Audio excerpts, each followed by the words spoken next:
Professor, thank you for joining us today. It's a pleasure. So we've heard a lot about how what's happening in Libya is affecting our gas prices here, but I have a question for you. If we get most of our gas from our neighboring Canada, how are gas prices affected here from what's happening abroad?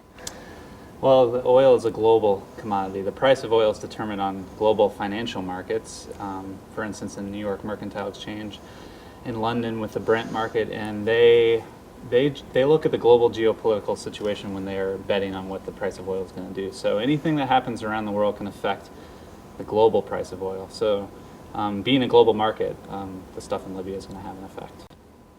What's been done in the past to alleviate gas prices? Well, we've had experience with high gas prices recently, but the main efforts were done in the 1970s with the oil shocks.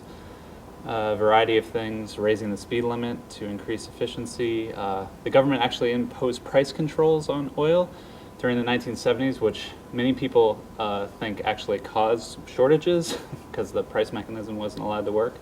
Corporate average fuel economy standards, which forced the auto companies to actually make more fuel-efficient cars, is a good thing that we did in the 1970s. So there's a variety of policy options. And what do you think should be done now in terms of transportation energy going forward?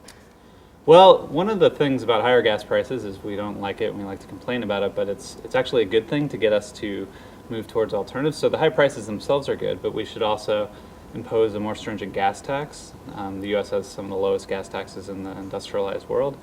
To push us away from mass oil consumption transportation, we should also increase even more our CAFE, corporate average fuel economy standards, to force the auto companies to make more fuel-efficient cars. And in the end, we need to move towards, hopefully, in the next 10 years or so, a more electrified transport sector where electric cars are not using gasoline, but they're just plugging into an electric grid that hopefully will eventually be provisioned by solar and wind power.